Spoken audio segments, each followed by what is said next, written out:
अजीज तलबा, आज हम और आप आला हजरत रज़ियल्लाहु ताला अन्हु के दरबार में बैठकर जिस जश्न को मना रहे हैं वो हिंदुस्तान का 74वां यौम जमहूरिया है,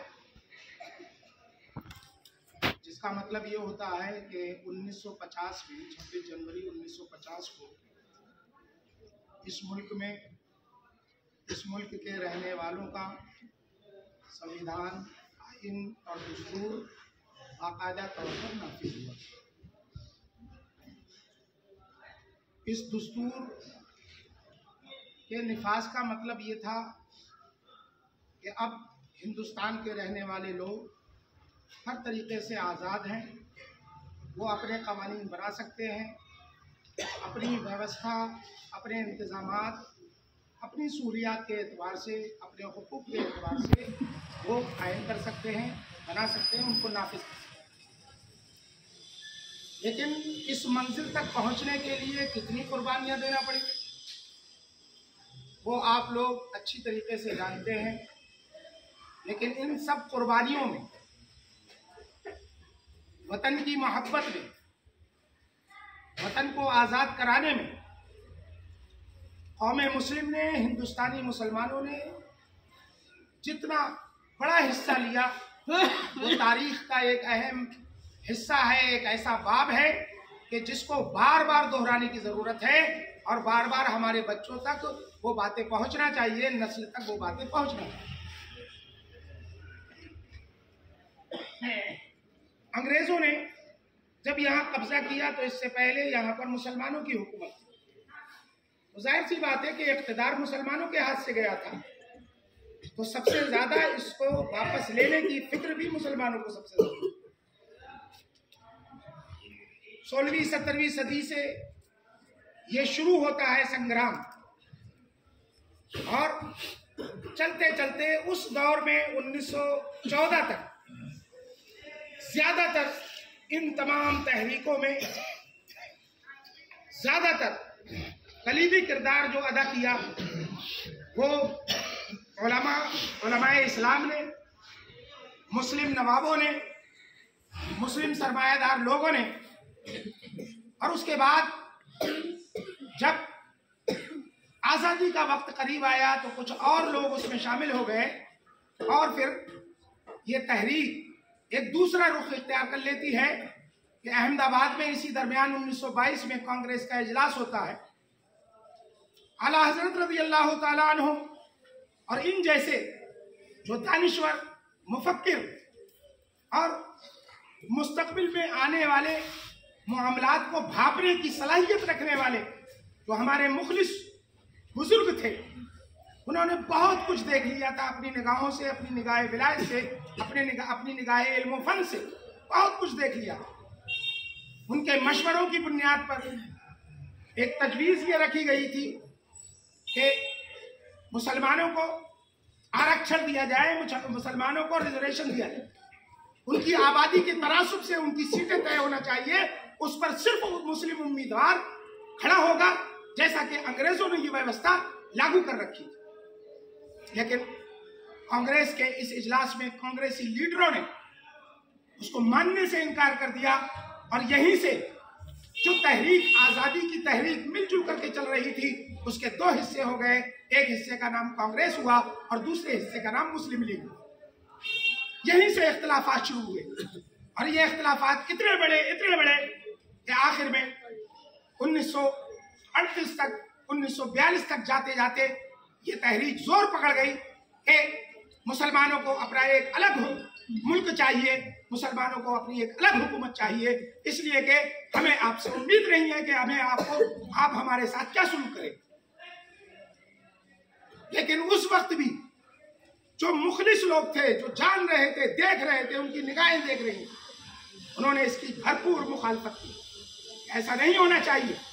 हाँ, इस पर डटे रहना चाहिए कि हमें आरक्षण हमारी आबादी के हिसाब से मिले, जिस तरीके से आज दलितों को मिला हुआ है, दूसरी अक़वाम को मिला हुआ है, ओबीसी को मिला हुआ है 27%। इसी तरीके की तजवीज़ सबसे पहले उस वक्त मुस्लिम दानिशवरों ने रखी थी कि हमारे आबादी के हिसाब से तनासुब होना चाहिए, मुल्क का विभाजन नहीं होना चाहिए, देश का विभाजन नहीं होना चाहिए, देश की तकसीम नहीं होना चाहिए, लेकिन ये व्यवस्था होना चाहिए।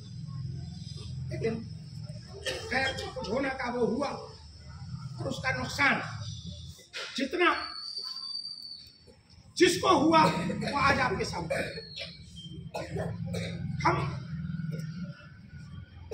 आजादी से पहले ही अंग्रेजों की जैसी हुकूमत आई थी, इल्मी एतबार से, समाजी एतबार से, सियासी एतबार से, माशी एतबार से उसी वक्त यतीम हो गए। लेकिन तक़सीम हिंद के बाद जो सबसे बड़ा नुकसान हुआ वो हुआ मजहबी और मसलकी, सबसे बड़ा नुकसान। और ये खतरनाक हालात आज किस नौयत तक पहुंच चुके हैं आप देख रहे हैं। लेकिन हमारे मुल्क का जो संविधान है, हमारे मुल्क का जो आइन है, वो इस कदर स्ट्रांग, इतना मजबूत और इतना पावरफुल है कि इसके जरिए से छोटे से छोटा आदमी वजीर आजम बन सकता है, राष्ट्रपति बन सकता है, बड़े बड़े ओहदे तक जा सकता है। इस पर किसी की इजारादारी नहीं है। लेकिन शर्त यह है कि उसके लिए आदमी जिद्दोजहद करे, इल्म फन हासिल करे, उसकी सलाहियत पैदा करे और ये जज्बात अपने अंदर रखे कि हाँ, हमें मुल्क के संविधान पर चलते हुए मुल्क को भी तरक्की देना है, अपने समाज को भी तरक्की देना है और अपनी कौम को भी तरक्की देना है। ये होना हमारे मुल्क के संविधान में, इसके देश के संविधान, आइन ने, आईने हिंद ने, दस्तूर हिंद ने, जहां हर कौम, हर मजहब और हर सिन्फ को तहफ़्फ़ुज़ फराहम किया, वहीं औरतों को भी आज जो हालात, हमारी बच्चियों के जो हालात, अभी मैंने इदारिये में भी ये लिखा और हजरत की तरफ से जो पैगाम जारी होता है माहनामे में, उसमें भी लिखा, बहुत खतरनाक हद तक हमारे हालात, हमारी बच्चियों के हालात हो चुके हैं। और उसकी वजह यह है कि हमारी बच्चियां स्ट्रांग नहीं, हमारी बच्चियां मजबूत नहीं। और मामला घर का ऐसा होता है कि जो भाई हैं, बाप हैं, बच्चियों के सामने बेतकल्लुफ बात नहीं कर पाते, बेतकल्लुफ अंदाज में दुनियावी जो नशेबो फराज हैं वो बेतकल्लुफ अंदाज में उनको बता नहीं पाते।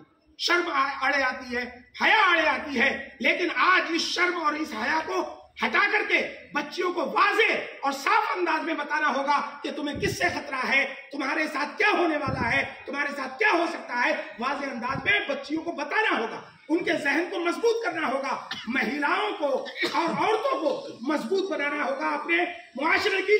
वरना जो हालात हो रहे हैं वो बिल्कुल आपके सामने, रोज बरोज हमारी बच्चियां गुमराह हो रही, हमारी बच्चियों को कमजोर समझ करके उनके साथ ज्यादतियां हो रही हैं। यहां तक के उनकी दुनिया तो खत्म हो ही रही है, उनकी आखिरत, उनका दीन और उनका मजहब, ये सब बर्बाद हो रहा है। इसलिए बच्चियों को मजबूत करने की जरूरत है, यह हमारी जिम्मेदारी है। आखिर कौन, आसमान से तो कोई नाजिल नहीं होने वाला। इन हालात को रोकने के लिए बच्चियों के मजहब, मसलक, उनके घर-बार, उनकी इज्जत और आबरू को बचाने के लिए कोई अलग से जमात आसमान से नाजिल नहीं होने वाली जिसका हम और आप इंतजार कर रहे हैं। आखिर मुल्क का संविधान आपको नहीं रोकता। अपनी बच्चियों की हिफाजत के लिए, अपनी लड़कियों की, अपनी औरतों की हिफाजत के लिए आपके मुल्क का संविधान भी आपको नहीं रोकता।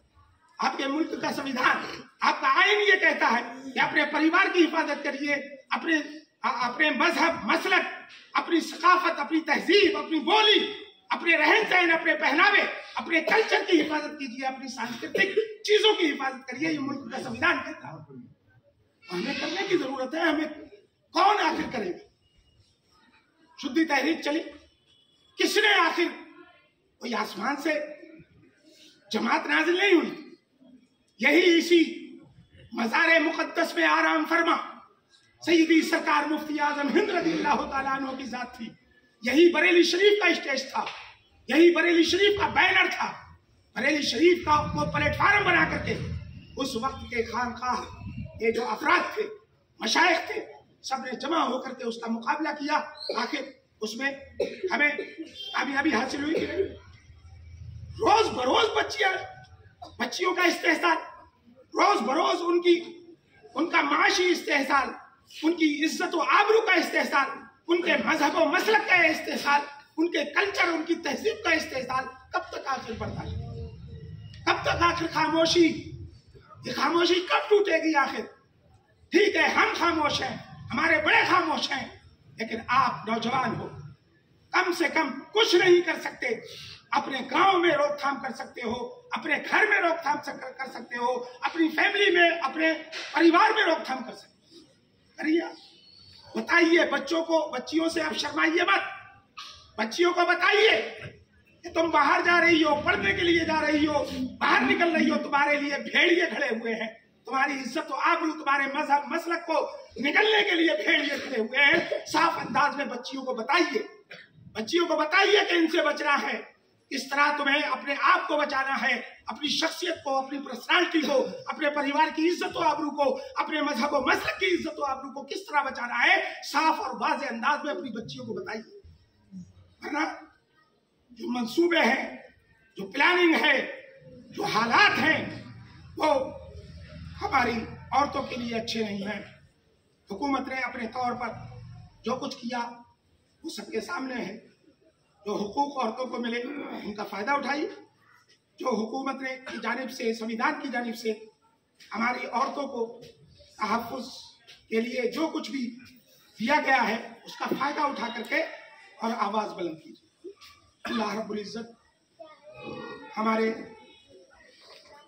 इस इदारे को, आला हज़रत के इस इदारे को सही और मानवी मरकज़ियत अता फरमाए और हमारे और आपके बच्चे बच्चियों की, परिवार की, मजहब व मसलक की इज्जत व आबरू की हिफाजत फरमाए। अल्लाह रब्बुल इज़्ज़त हिंदुस्तान में हम सबको तरक्की अता फरमाए। अस्तग़फिरुल्लाह रब्बी मिन कुल्लि ज़म्बिन व अतूबु इलैह। व मा अलैना इल्लल बलाग। अस्सलामु अलैकुम व रहमतुल्लाहि तआला व बरकातुहू।